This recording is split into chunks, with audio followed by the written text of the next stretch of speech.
नमस्कार, new year mind की team से मैं दिव्या सूर्यवंश आप सबका स्वागत करती हूँ। मैं बतौर क्लिनिकल साइकोलॉजिस्ट 3 साल से इस फील्ड से जुड़ी हुई हूँ। आज हम जिस टॉपिक पे बात करने जा रहे हैं वो वर्तमान समय की एक आम समस्या के रूप में हमारे सामने आ रही है। इसे हम attention deficit hyper activity disorder या ADHD के तौर पर जानते हैं। ADHD common neuro developmental disorder है जो बच्चों और टीनेजर्स में कॉमनली डायग्नोस्ड होती है। The average age of diagnosis is 7। ADHD लड़कियों की तुलना में लड़कों में अधिक आम है। ADHD के सिम्टम्स अडल्ट्स में भी पाए जाते हैं और डायग्नोस्ड किए जाते हैं।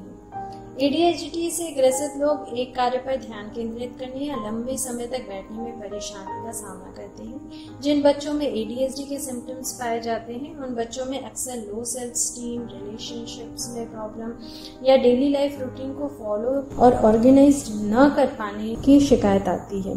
आज हम ADHD के सिम्टम्स, उसकी कॉजेज, प्रिवेंशन एंड ट्रीटमेंट के बारे में बात करेंगे। ADHD को हम 3 पार्ट्स में डिवाइड करते हैं। पहला है प्रीडोमिनेंटली इनअटेंटिव ADHD। इसमें बच्चे जल्दी ही बातों को भूल जाते हैं, एक कार्य पर अपना ध्यान ज्यादा देर तक केंद्रित नहीं कर पाते हैं, उन्हें इंस्ट्रक्शंस फॉलो करने में भी प्रॉब्लम होती है। इसमें ज्यादातर सिम्टम्स इनअटेंशन के होते हैं। दूसरा प्रकार है predominantly hyper active impulsive ADHD। ऐसे में बच्चे हाइपर एक्टिव होते हैं, वो एक जगह बैठना पसंद नहीं करते, बिना सवाल सुने आंसर कर देते हैं। ऐसे बच्चे हमेशा बेचैन रहते हैं। तीसरा प्रकार है कंबाइंड ADHD, जिसमें इनअटेंटिव बिहेवियर के साथ हाइपर एक्टिव इम्पल्सिव बिहेवियर भी देखने को मिलते हैं। अगर हम DSM-5 की क्राइटेरिया को देखते हैं तो उसमें 18 क्राइटेरिया को बताया गया है, जिसमें से 9 क्राइटेरिया हाइपर एक्टिव इम्पल्सिव के हैं और 9 क्राइटेरिया इनअटेंशन के हैं। सबसे पहले हम बात करते हैं हाइपर एक्टिव इम्पल्सिविटी की, जिसमें पहला सिम्टम होता है अपनी टर्न का वेट ना कर पाना। ऐसे बच्चे अपनी टर्न का वेट नहीं कर पाते। अगर वो कोई गेम खेल रहे हैं तो बिना वेट किए वो तुरंत एक्ट करने लगते हैं। दूसरा है दूसरों की बातों को इंटरप्ट करना, खुद का सजेशन देना या बातों को काटना। तीसरा सिम्टम होता है दूसरों की बातों को सुने बिना आंसर कर देना। चौथा सिम्टम है ऐसे बच्चों के हाथ हमेशा चलते रहेंगे या वो बार बार पैरों को टैप करते रहेंगे, हमेशा चीजों को शेक करते रहते हैं। पांचवा सिम्टम होता है अपनी जगह पर न बैठना, वो अपनी सीट से उठ जाते हैं, एक जगह बैठ नहीं पाते हैं। छठा सिम्टम होता है लगातार दौड़ना या भागना, चेयर या सोफे पे जंप करते रहना। सातवां होता है लगातार खेलना या बिना रुके दौड़ते रहना। आठवां सिम्टम होता है एक्सेसिव टॉक, बहुत बोलना, लगातार बोलना, बिना सोचे समझे बोलते जाना। नौवां सिम्टम है खेलते समय भी अपने में बोलना या शांत गेम में भी कमेंट्री पास करते रहना। अगर इनमें से 6 क्राइटेरिया 6 मंथ तक प्रेजेंट रहते हैं तो उसे हम हाइपर एक्टिव ADHD डायग्नोस्ड करते हैं। अब अगर हम इन अटेंशन के 9 क्राइटेरिया को देखें तो पहला है लैक ऑफ क्लोज अटेंशन। ऐसे बच्चे अटेंशन नहीं दे पाते। दूसरा है ऐसे बच्चे एक जगह ज्यादा टाइम तक अटेंशन नहीं दे पाते हैं, उनका ध्यान आसानी से भटकता रहता है। तीसरा है बात न सुनना, ऐसे बच्चे बात नहीं सुनते हैं।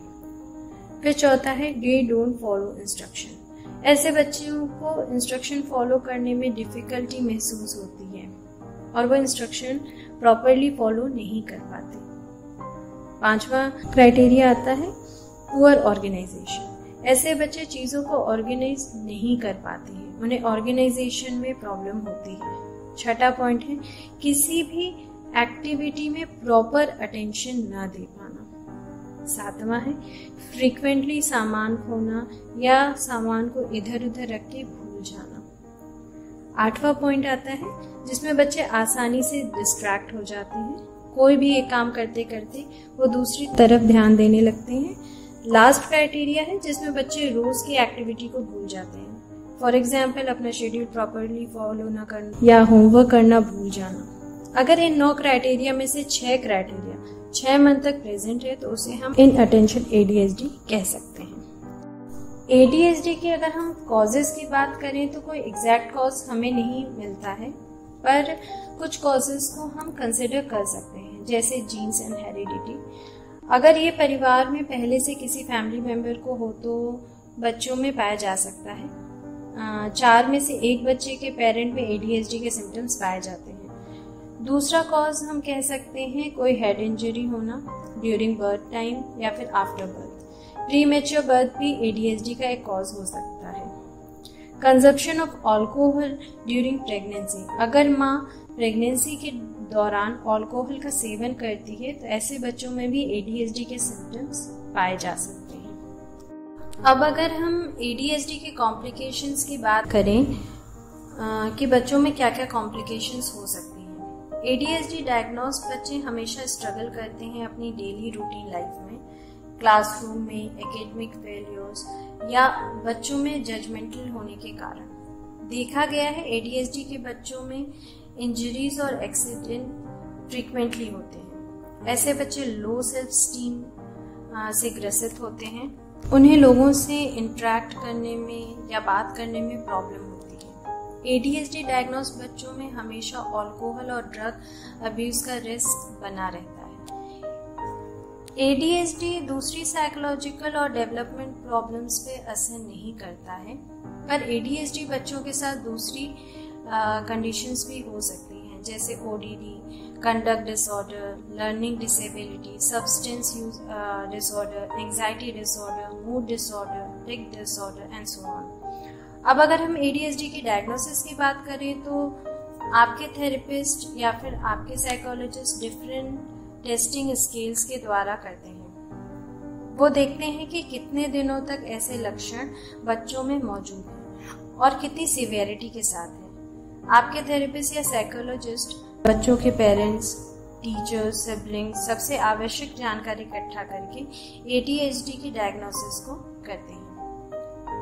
सिम्टम्स को रूल आउट करके ADHD डायग्नोस करते हैं।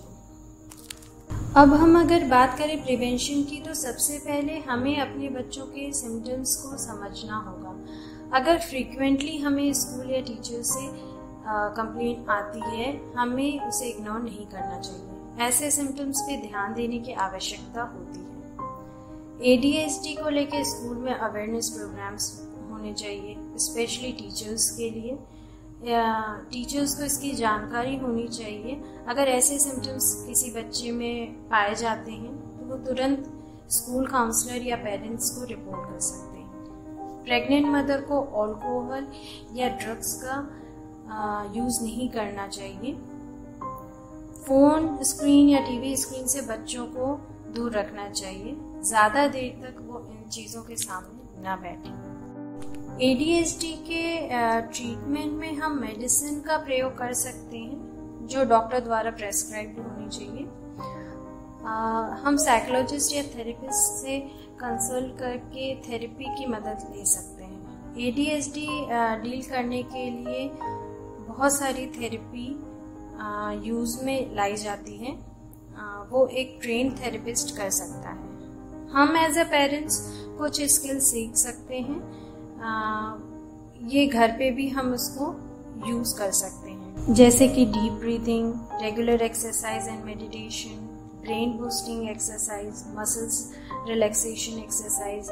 Music therapy is also very effective. पर हमें इस बात का ध्यान रखना होगा कि कौन से सिम्टम्स डोमिनेटिंग हैं, उसके अकॉर्डिंग हम ADHD का ट्रीटमेंट डिसाइड करते हैं। ADHD को टाइमली डायग्नोज करके उसके सिम्टम्स को ट्रीट करके बिहेवियर इश्यूज को मिनिमाइज किया जा सकता है और आगे आने वाली प्रॉब्लम को रोका जा सकता है। समय से इस जागरूकता के द्वारा इस समस्या पे निदान पाया जा सकता है। Thank you.